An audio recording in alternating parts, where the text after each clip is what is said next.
I still remember the way she smiled when she told me she had a business conference out of town. She stood in our bedroom, her suitcase open on the bed, folding silk blouses and heels like she was preparing for something far more glamorous than a corporate seminar. I didn't question it at first. After 10 years of marriage, you don't interrogate your wife over packing choices.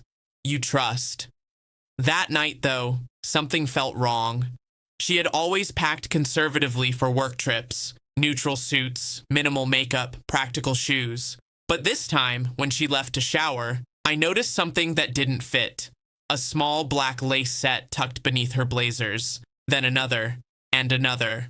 Lingerie. Not the comfortable kind she wore at home, the kind she never wore for me. I closed the suitcase exactly how I found it.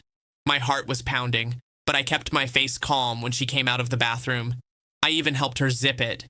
"Text me when you land," I said. She kissed my cheek. Of course. But she never went to the airport. An hour after she left, I checked our joint credit card app.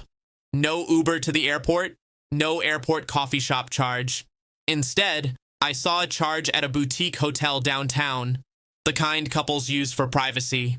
I didn't confront her, not yet. Instead, I drove there. I parked across the street and waited. 40 minutes later, I saw her walk into the lobby. She wasn't alone. The man beside her wore confidence like a tailored suit. Perfect hair, expensive watch. The kind of guy who looks like he's never lost in life. I didn't storm in. I didn't make a scene. I took photos. Then I went home. The next morning, while she was still in meetings, I started digging. His name didn't take long to find. He was tagged in a few of her coworkers' social media posts. From there, I found his profile. Married, 2 young twins, vice president at a fast-growing tech company. Posts about family vacations, motivational quotes, anniversary tributes to his beautiful wife. Perfect life. I stared at his family photo for a long time. Then I realized something. Men like him don't fear fistfights. They don't fear drama. They fear exposure. And I had 3 hours before my wife would text me about her networking dinner. I began methodically. First, I found his wife's profile. Her page was public. Pictures of their twins covered in birthday cake. Posts about how proud she was of her husband's career growth. Comments from friends calling them relationship goals. I didn't message her yet. Instead, I checked his company website. He was featured prominently. Executive leadership page, email format easy to guess. Then I searched deeper. Public records showed something interesting. His company had strict morality clauses for executives. Any behavior damaging to brand reputation could result in termination. I didn't act impulsively. I gathered evidence, screenshots of hotel check-ins, photos I took from across the street, a screen recording of my wife's location history from our shared account, showing she'd been meeting him regularly over the past 3 months. 3 months. That's how long she'd been working late. When she finally texted me around noon, "Conference going great. Miss you." I was sitting at my desk with everything organized into folders. I started with his wife. I sent a calm, concise message. No threats, no insults, just facts. "Hi, I'm sorry to contact you this way. I believe your husband has been involved with my wife for the past 3 months. I have attached dates, hotel receipts, and photos. I thought you deserved to know." I attached everything. Then I waited. 30 minutes later, my phone buzzed. Not from her, from him. Unknown number. "Who is this?" I didn't answer immediately. He called again. I picked up on the 3rd ring. His voice had lost that polished executive tone. It was tight, controlled panic. "What do you want?" I leaned back in my chair. I wanted my wife to respect our marriage. Since that didn't happen, I wanted your wife to know the truth. There was silence. Then, "You're blowing up 2 families." I almost laughed. "You did that when you checked into that hotel."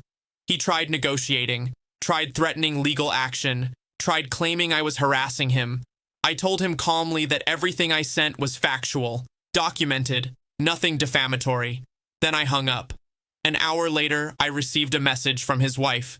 "Thank you." I confronted him. He admitted everything. Short, devastated, but grateful. That was hour 1. Hour 2, I emailed his company's HR department. I didn't send accusations. I sent evidence, along with a simple note. As a shareholder and concerned community member, I thought leadership should be aware of behavior that may violate executive conduct policy. I attached nothing inappropriate, only proof of hotel meetings during work travel listed as client visits. Hour 3, I called my lawyer, not for divorce yet, for asset protection.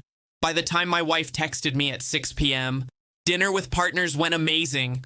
Her affair partner's world was already collapsing. He called me again that night. This time, his voice cracked. You contacted my company. I shared public information, I replied. You've ruined me. I thought about that word, ruined. Did you consider my life when you started sleeping with my wife? Silence. He lost his job within a week. His wife filed for separation within 2. Their perfect social media life disappeared overnight. As for my wife, she came home 2 days later, glowing from what she assumed was a successful secret getaway. She walked in smiling. I was sitting at the kitchen table with printed documents spread neatly in front of me. Her smile faded. What's this? I slid the hotel receipt across the table first, then the photo of her entering the lobby, then the screenshot of her location history. She tried denial for about 10 seconds, then anger, then tears. You destroyed his life, she shouted. I looked at her carefully. You're worried about his life? She didn't answer. When she found out he'd been fired, she panicked. Not because she felt guilty, because suddenly, the fantasy collapsed. No powerful executive, no glamorous escape, just consequences. You didn't have to go that far, she whispered. I stood up slowly. You packed lingerie for a lie. You checked into a hotel. You made choices. She asked if we could fix it. I told her I needed space. What she didn't know was that during those 3 hours, I also moved half our joint savings into an account only I controlled.